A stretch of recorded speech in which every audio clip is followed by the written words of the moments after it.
어느 한 나라의 왕이 굉장히 아끼는 도자기가 있었습니다. 근데 어느 날 도자기를 떨어뜨려 갖고 도자기가 깨져버리고 말았어요. 이 깨진 도자기를 너무 아까워서, 너무 아끼기 때문에 어떻게 할까 고민하다가 이 도자기를 고칠 수 있는 사람들을 이렇게 모집합니다. 여러 사람이 와서 이 깨진 도자기를 복구해 보려고 나름대로 애를 씁니다.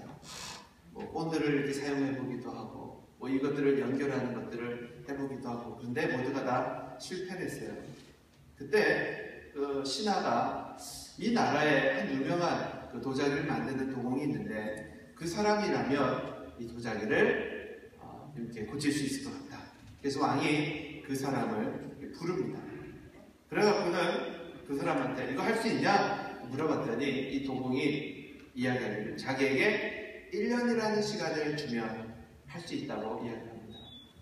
도자기를 고치는데 1년이라는 시간을 달라니까 한번 해봐라. 그러고는 1년이라는 시간을 줬어요. 1년 뒤에 실제로 도자기를 가져왔는데 정말 깜짝같이 똑같은 도자기를 가져온 거예요. 그래서 그 방법을 물어봤습니다. 어떻게 해서 깨진 도자기를 네가 완벽하게 수리할 수 있었는가? 그랬더니 이 도공이 이야기하기를 이것은 고친 것이 아니라 새로 만든 겁니다 라고 이야기를 했다고 해요. 즉 그 왕은 이 깨진 도자기를 수리하는 것을 이렇게 원했는데 이 도공은 1년 동안 그 도자기를 굽고 버리고 이런 반복하면서 실제로 아주 그 유명한 귀한 도자기와 똑같은 것을 만들어낼 수가 있었다는 이야기입니다. 이 이야기가 우리 크리스찬들한테 주는 의미가 있습니다.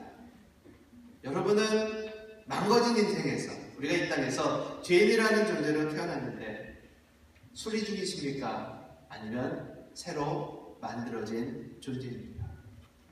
어떤 분은 자꾸 고치는 삶을 추구합니다. 망가진 것을 자꾸 고치려는 그런 삶을 살아가고 있어요. 그런데 하나님은 우리를 고쳐 쓰시는 분이 아니라 새롭게 창조해 주시는 하나님이심을 믿으시기 바랍니다. 우리는 새롭게 창조되었고 주 예수 그리스도로 말미암아 우리는 새로운 피조물이 되었습니다. 그렇기 때문에 새롭게 되었기 때문에 새로운 삶을 살아가야 돼요. 여전히 과거에, 여전히 옛사람에 우리들이 물들어서 버리지 못하고 그렇게 살아가는 인생이 아니라 우리는 하나님으로부터 말미암아 옛사람은 죽었고 이제 새로운 피조물이 되었으므로 새로운 인생을 살아가야 되는 존재됨을 분명히 깨닫기를 제 이름으로 축원합니다. 오늘 본문 말씀은요, 우리에게 어떠한 삶을 살아야 되는가를 가르쳐주고 있습니다. 특별히 위로하는 사람이 되자. 뭘 위로해야 되는가? 여기저기 이렇게 마켓들을 보니까 어떤 이렇게 팜플렛이 지금 붙어 있더라고요. 혹시 보신 분도 있겠지만 한국에서 그 세월호 사건으로 인해서 그 죽은 아이들의 그 엄마 몇 명이 이곳 북가주에 지금 방문해 있습니다. 라디오에도 출연하고 또 교회에서도 이렇게 간담회를 하는 것 같아요. 라디오에서 간담회하는 그 이야기를 잠깐 들었는데 이렇게 이야기합니다. 얼마나 힘드셨습니까? 그러고는 아나운서가 이야기를 하니까 정말 1년이라는 시간이 딴 세상에서 살고 있었던 그런 삶이었다고 이야기를 합니다. 그러니까 똑같은 지구에 살고 있는데, 똑같은 한국에 살고 있는데 자기는 다른 세상에서 살고 있습니다. 사람들이 모두 다 믿고 나라도 믿고 모든 것들이 다 원망스럽고 왜 나여야 하는가? 왜 나의 아이가 그렇게 아무런 이유도 없이 그렇게 차디찬 바닷속에 수장되고 말하는가? 사람들이 자신에게 많은 위로를 건넸대요. 힘내세요. 산 사람이라도 살아야 되지 않겠습니까? 여러 가지 이야기를 하는데 아무 소리도 귀에 들어오지 않더랍니다. 그러고는 속으로 분노가 막 치솟더래요. 당신도 나와 똑같이 한번 당해봐. 그 어린 자식을 잃은 것이 얼마나 큰 슬픔인가 당신이 그렇게 나에게 말할 수 있는가. 직접 한번 경험해보지 않으면 그렇게 이야기할 수 없을 겁니다. 그러고서는 그 위로의 소리들이 전혀 들어오지 않았네요. 그런데 이제 1년이라는 시간이 흐른 뒤에 그들은 새로운 삶을 다시 살기 시작했다고 고백을 합니다. 어느 정도 마음이 안정이 되면서 자신에게 그렇게 위로를 건넸던 사람들이 너무 고맙더래요. 입장을 바꿔놓고 생각하니까 자기랑 상관없는 사람들이 자기에게 이렇게 위로를 건네는데 나는 이 땅에 나보다 더 슬픔을 안고 살아가는 사람들이 많은데 내가 정말 그들에게 따뜻한 위로의 말 한마디를 전하며 살아가는가. 처음에는 자신에게 그런 이야기를 하는 사람들이 원망스럽고 당신이 내 마음을 어떻게 알아? 그런 이야기를 속으로 소리쳤는데 이제는 이 세상이 아직은 살만하구나. 아직 따뜻하구나. 아직 사랑하는 사람들이 있구나라는 것을 깨닫게 되고 사람들에게 이제는 그 집안에서 다른 세상에서 나와서 우리가 살아가는 세상이 어떠한 세상이 되어야 하는가를 그들은 강연하고 자식들의 이야기를 인하여서 세상을 좀 더 따뜻하게 변화시키자 이제 그러한 운동을 펼치고 또 그 몇 분이 이곳 북가주에 와서 그런 강연을 하는 그런 시간을 가지고 있습니다. 우리가 잘 알고 있는 이야기가 있죠. 천국에는 누가 가는가? 천국에 갔더니 침례교인이 한 명도 없더랍니다. 혹시 침례교 출신 있으십니까? 침례교인이 한 명도 없더랍니다. 갔더니 누가 있는가 봤더니 장로교인도 한 명도 없더랍니다. 천주교인도 한 명도 없더래요. 감리교인도 한 명도 없더래요. 구세군인만 있는가 봤더니 구세군복 입은 사람 하나도 없더래요. 누가 있는가 봤더니 그리스도인, 기독교인만 있더랍니다. 천국은 하나님을 믿는, 예수님을 믿는 사람들만 가는 곳이죠. 교파로, 교단으로 천국을 가는 게 아닙니다. 천국에 있는 사람들의 특징을 이렇게 살펴봤더니 특별히 천국에는 그리스도인들은요 위로의 사람들이라는 것입니다. 많은 우리 믿는 사람들의 특징이 있는데 특별히 우리 믿음의 사람들이 가져야 되는 자세 바로 그것이 저는 위로의 사람이라고 생각을 합니다. 오늘 욥을 위로한 친구들을 통해서 우리가 어떻게 하면 위로의 사람이 될 수 있는가 말씀을 통해서 우리가 교훈을 얻고요. 바라기는 이 땅에 정말 슬픔으로 눈물로 살아가는 많은 사람들 힘과 용기가 필요한 사람들에게 우리가 위로자가 되면 좋겠습니다. 우리가 잘 알고 있는 미국의 대통령 한 사람으로 루즈벨트라는 분이 계십니다. 이 루즈벨트가 왜 유명한 사람인가? 그는 어렸을 적에 소아마비를 앓았어요. 그런데 그 소아마비로 인해서 젊은 나이에 그는 한쪽 다리를 못 쓰는 불구자가 됩니다.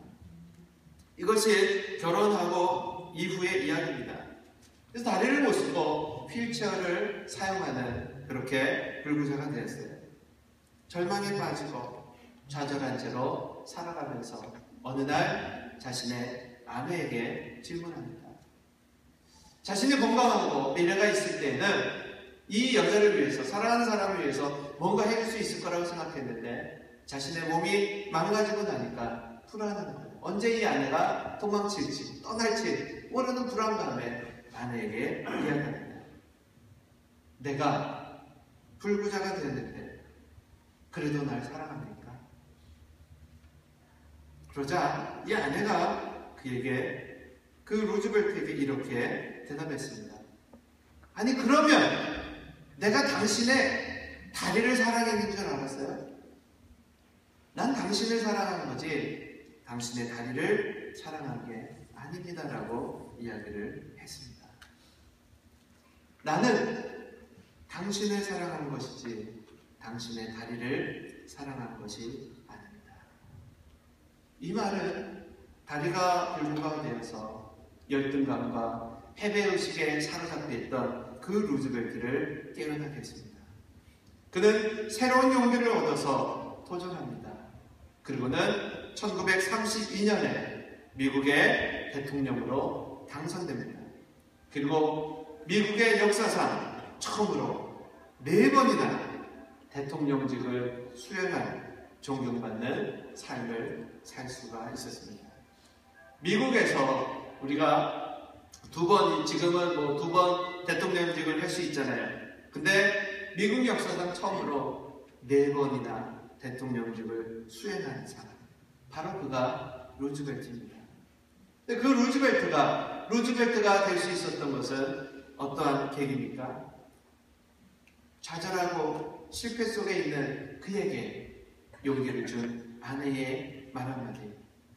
내가 사랑하는 것은 당신이지 당신의 다리가 아닙니다.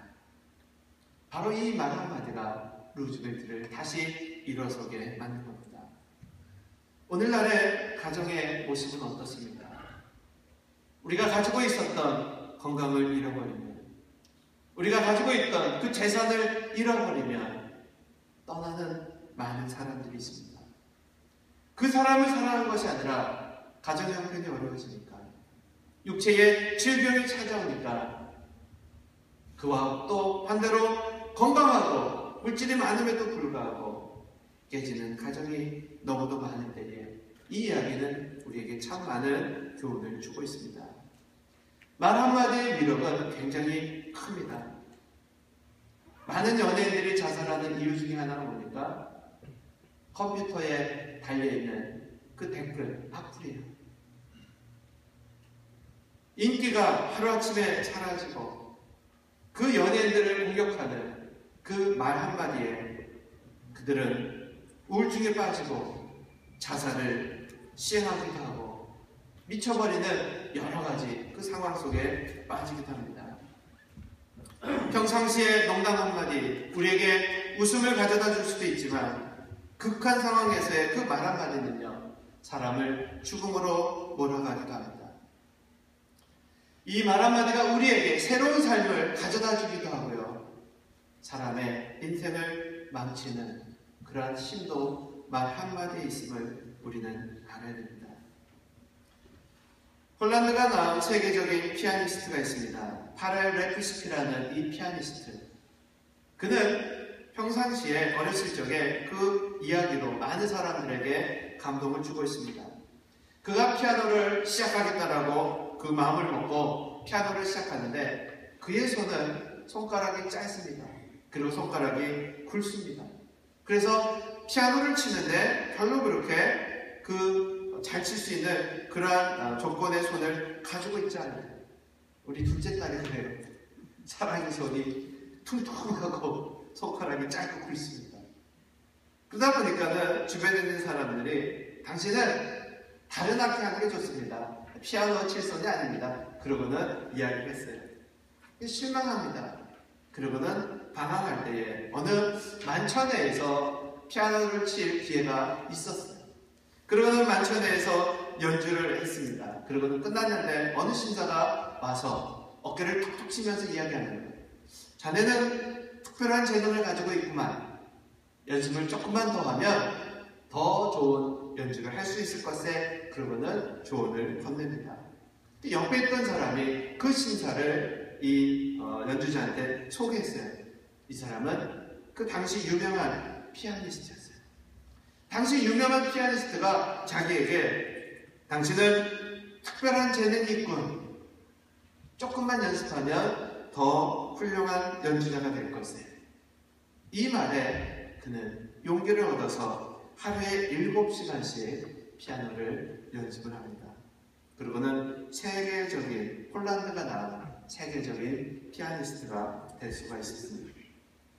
바로 희망과 격려의 말 한마디는 인생을 변화시키는 힘과 능력이 있습니다.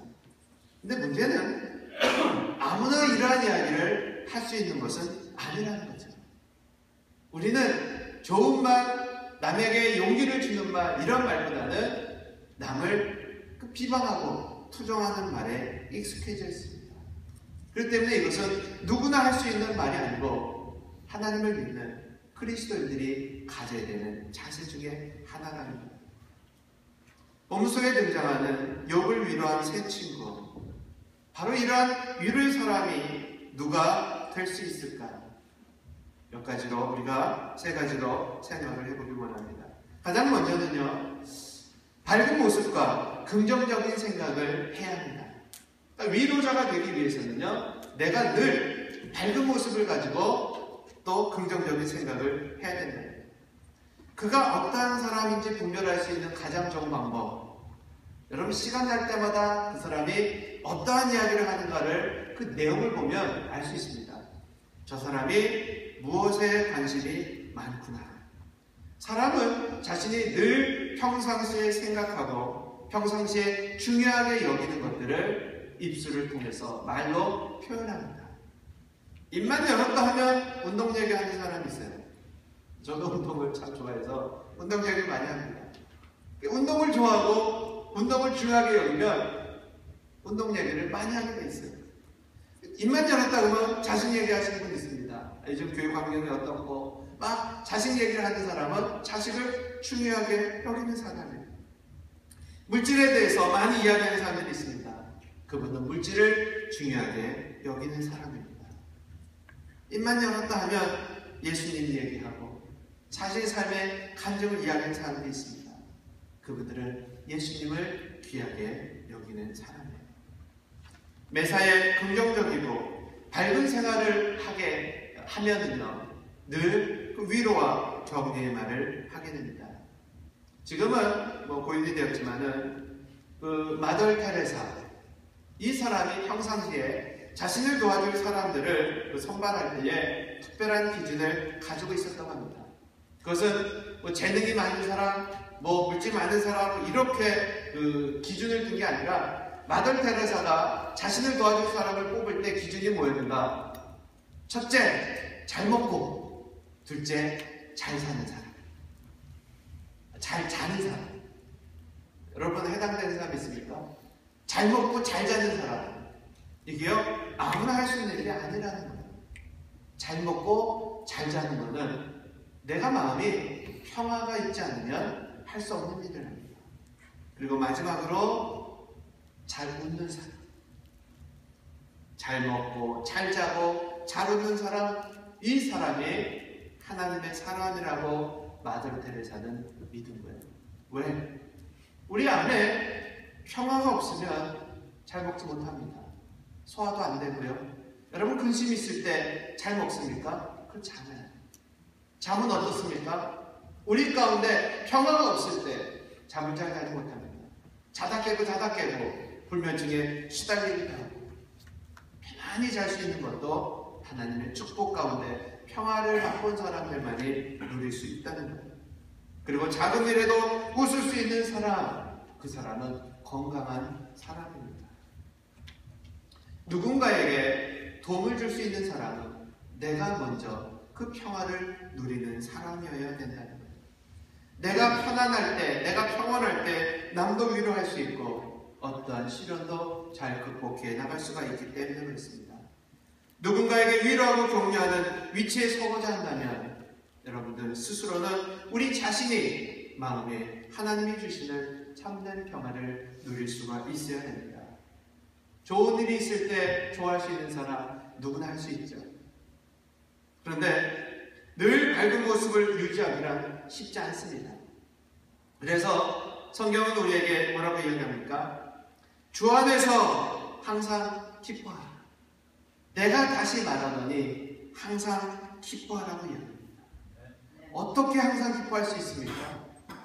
주 안에서. 이 말씀은요, 우리의 환경이 좋은 일이 있을 때 기뻐하라, 이것은 하나님 없이도 가능하다는 거예요. 그런데 주 안에서 항상 기뻐하라. 내가 다시 말하노니 항상 기뻐하라. 주님 안에서만이 이 평화가 가능하다는 겁니다. 우리가 누군가를 위로할 그 위치에 서기를 원하면요, 우리는 주 안에서 항상 밝은 모습을 유지하도록 노력을 해야 됩니다. 둘째는 상대방의 인격을 존중하고 높여줄 줄 알아야 됩니다. 위로하는 사람이 되기 위해서는 상대방을 높여야 된다는 거예요. 사람들은 누구나가 존경받기를, 인정받기를 원합니다.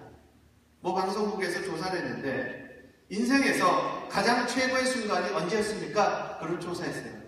여러분도 한번 생각해 보세요. 내 인생에서 가장 최고의 순간이 언제였는가? 그랬더니요, 여러 대답이 나옵니다. 첫 아이를 출산했을 적에, 대학교에 합격했을 적에, 사랑하는 사람과 결혼식 한 날, 사랑하는 사람에게 천원을 받던 날, 집을 장만한 날, 여러 가지 이야기들이 참 많이 나왔어요. 그런데 이 퍼센테이지를 쭉 보니까요, 여러분, 1위, 놀랍게도 1등이 뭔지 아십니까? 아빠가 최고야. 당신이 최고야.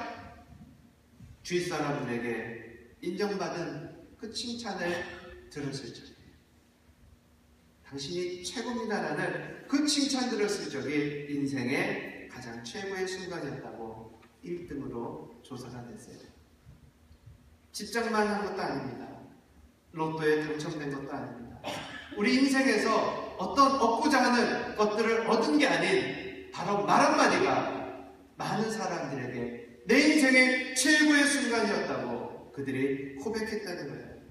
사람들은 누구나 인정받고 싶어한다는 겁니다. 세계적인 성토이십니다. 여러분 기분 나쁘세요? 세계에서 우리가 가장 하나님이 기뻐하시는 그러한 사랑으로 우리들이 인정받을 때에 그것이 얼마나 우리에게 큰 기쁨이 될 수 있는가. 문제는 내가 그렇게 인정받고 싶어하는 것만큼 다른 사람들도 인정받고 싶어한다는 거예요. 그러한 격려와 위로를 그 필요로 한다는 그 인식을 우리가 가질 때에 우리는 사람들에게 격려와 위로를 줄 수가 있는 겁니다. 근데 문제는 잘 아는데 잘 안 된다. 자녀들을 격려해주고 자녀들을 칭찬해주고 막 해야 되는 거 아는데 격려보다는 그냥 소리가 큰 소리가 야! 그리고 이 큰 소리가 먼저 나가요. 저 사람을 좀 칭찬해주고 잘해주고 싶은데 잘 아는데 잘 안 돼요. 그래서 우리는 노력해야 된다는 거예요. 이것은 훈련으로 가능합니다. 이게 말도요 노력하는 거더라고요. 사업 실패한 사람에게 필요한 게 뭡니까? 당신은 이래서 안 됐고 저래서 안 됐고 그 원인은 분명해지고 실패의 원인을 이야기해주는 거 필요합니다. 그런데 더 필요한 것은요, 힘내. 뭐 아직 창창한데 다시 도전하면 되잖아. 격려의 말이 필요한 거예요. 아픈 사람에게 어떤 말이 필요할까요? 내 평상시 많이 먹을 때 알아봤다. 그러면서 그냥 수많은 이야기를 하는 것보다는 얼마나 아픕니까? 빨리 나았으면 좋겠습니다. 그러면서 위로와 격려의 말을 해야 되지 않습니까? 며칠 전 라디오를 차 타고 가면서 듣는데 그러한 이야기를 하더라고요. 그 여자 아나운서가 이야기하고 오늘은 자신이 의도적으로 좋은 이야기를 하고자 노력을 했대요. 누구를 만났는데 늦게 왔대요. 평상시 같았으면 야! 빨리 다녀! 그러고는 이야기를 했을 텐데 지금 오느라고 참 수고했지. 차 많이 막히는데 지금 여기까지 오느라고 참 수고했지. 그러고서는 그 자신의 그 감정을 꾹 누르고 그런 이야기를 했대요. 그리고 막 실수한 자에게 너 똑바로 못해? 제대로 하는 게 뭐야? 그러고는 이야기 평상시에 했는데 괜찮아. 다음에 잘하면 되지. 이 실패를 통해서 배우는 거야. 그리고서는 격려를 했대요. 그랬더니요. 놀랍게도 그 분위기가 좋아지고 그 그 사람들이 자기를 대하는 게 달라지더랍니다. 참된 위로는 상대방을 배려하고 상대방을 존중할 때 가능합니다. 아무리 강해 보여도요, 아무리 차가워 보여도요, 사람은 누구나 관계 속에서 살아가게 됩니다. 따뜻한 위로와 격려는 사람들의 마음문이 열리고 주님의 사랑의 복음을 전할 수 있는 통로입니다. 전도는 어려운 것이 아닙니다. 바로 내가 받은 하나님의 그 사랑과 위로를 필요한 사람들에게 전하는 것이 바로 전도입니다. 마지막으로 어려운 사람을 도와줄 수 있어야 됩니다. 위로하는 사람이 되기 위해서는요, 어려운 사람들에게 관심을 가져야 돼요. 본문을 보면 어려움에 처한 욥이 등장합니다. 여러분, 욥과 같은 시련을 우리가 극복하게 해주세요, 이런 기도하지 마세요. 욥과 같은 시련은 아무나 당할 수 있는 게 아닙니다. 하루아침에 모든 재산을 잃어버리고 사랑하는 모든 가족들이 다 죽었어요. 그리고 그 남은 욥에게도 질병이 찾아옵니다. 여러분, 감당할 수 있겠습니까? 저는 아마 제정신으로는 살 수 없을 것 같아요. 이 모든 고난을 당한 그 욥에게 친구들이 찾아옵니다. 3명의 친구가 욥의 이야기를 듣고 찾아와요. 이 모두 3사람이 다른 사람들이었어요. 대만 사람, 수아 사람, 그리고 나만 사람. 이 3사람이 욥을 찾아왔는데 찾아온 목적이 뭡니까? 본문 말씀 11절을 우리 한번 다시 봅니다. 그들이 욥을 왜 찾아왔어요? 어떻게 하고 있나? 그 꼴을 보기 위해서 찾아갑니까? 11절 맨 마지막 그 단락을 보니까 왜 찾아갑니까? 그들이 욥을 위문하고 위로하여 서로 약속하고 오더니, 이 3 친구가 욥의 이야기를 들은 거예요. 야, 욥이 지금 큰일 났대. 갑자기 재산이 다 잃어버리고 자녀들이 다 사고로 죽었대. 그리고 욥이 몹쓸 질병에 걸렸대. 야, 이제 걔한테는 우리가 얻어먹을 게 하나도 없겠다. 빨리 이런 아이들은 멀리 피하는 게 상책이야. 전화 오면 안 되니까 전화도 안 받고. 여러분, 그렇게 숨는 사람들이 오늘은 얼마나 많이 있습니까? 어렵고 힘든 사람에게 연락이 오면 나한테 뭘 또 도움을 필요로 하지 않나? 그러면서 피하는 사람이 얼마나 많아요. 그런데 이 욥이 힘들어할 때에 그 친구들은요, 그를 진심으로 위로하기 위해서 멀리서 그를 찾아옵니다. 그리고는 찾아와서 욥을 보니까 알아볼 수 없을 정도로 끔찍한 거예요. 온몸에 그냥 막 뭐가 났는지 모르지만 기왓장으로 자기 몸을 막 벅벅 긁을 정도로 몸이 간지럽고 굉장히 상한 겁니다. 욥을 알아볼 수 없는 그 친구들이요, 머리에 죄를 뒤집어 쓰고 자신들의 옷을 찢고 그 고통에 통참을 합니다. 그리고는 말 한마디 안 하고 옆에서 7일 동안을 같이 있어요. 대단한 우정이죠. 때로는 위로는요, 말을 많이 안 해도 손 한번 잡아주는 것으로, 그죠? 옆에 있어주는 것만으로도 큰 위로가 될 때가 많습니다.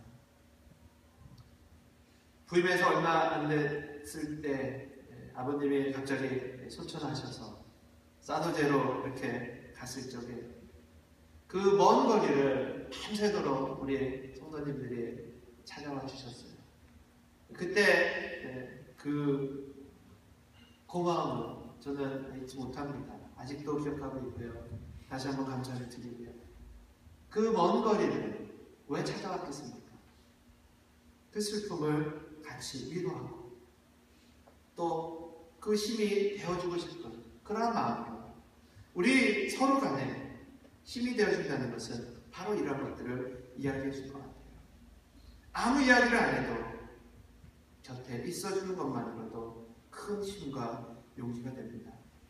사람은 혼자라고 느낄 때 많은 힘을 잃어버리게 됩니다.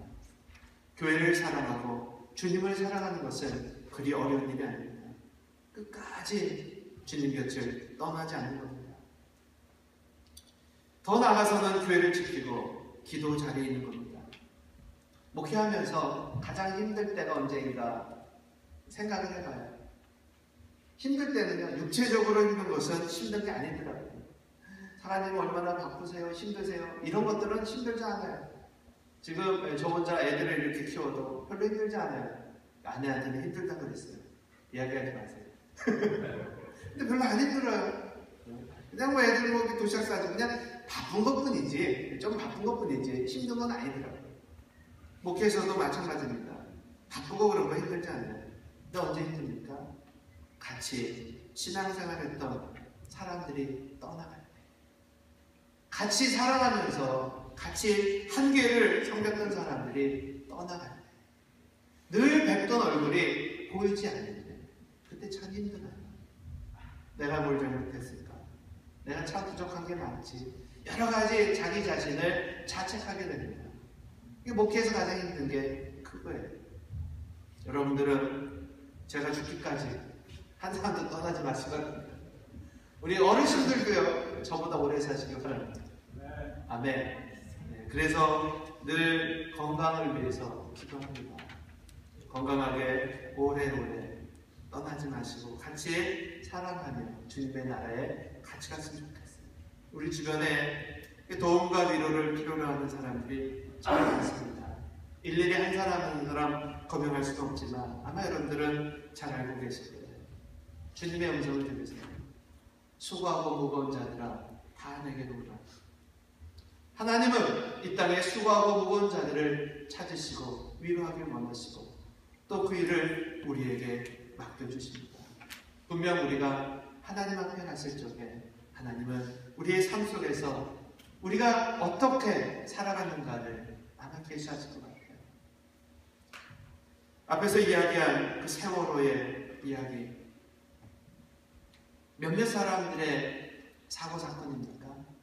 지금도 우리 주변에 일어나는 많은 사고 사건들, 그것이 몇몇 사람들의 사건일까요? 내 아이가 거기에 포함되어 있지 않기 때문에 나하고는 상관없는 일입니까?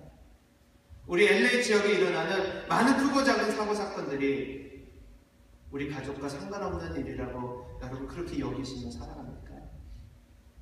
위로하는 사람은요, 내일이 아닌 바로 우리 일이라고 인식할 때 위로자가 될 수 있습니다. 우리 세월호 사건에 대한 동영상을 잠깐 보실게요.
저는 대한민국을 사랑합니다. 특별히 대한민국 사람들은 어렵고 힘들 때 하나가 되고 이런 따뜻한 정을 나누는 것 같아요. 그 위로의 사랑, 하나님이 우리 대한민국 사람들에게 주신 특별한 이런 그 감동들, 마음들, 아마 이 미국 땅에서도 필요할 겁니다. 내일이 아니기 때문에, 내 아이들이 아니기 때문에 이미 1년이 지났지만 그러한 마음으로 우리가 살아가는 것이 아니라 우리 주변에 조금만 돌아보면요, 정말 슬픔에 많은 사람들이 고통 속에 살아가는 사람들이 있습니다. 분명 하나님을 믿는 사람들은 달라야 된다고 생각합니다. 믿는 사람들은 달라야 된다고 생각합니다. 믿는 사람들은 누구를 닮아가야 됩니다. 누굴 닮아야 됩니까? 예, 예수님. 우리의 삶의 목적은 예수님처럼 사는 겁니다. 수고하고 무거운 짐진 자들아 다 내게로 오라. 나에게 도움이 되지 않기 때문에 선을 긋는 것이 아니라 수고하고 무거운 자들을 대신 무거운 짐을 짊어주셨던 예수님처럼 우리는 누군가에게 힘과 용기와 위로를 주는 사람이 되길 원합니다. 그것이 바로 전도이고요. 그것이 바로 주님의 사랑을 나누는 삶의 시작입니다.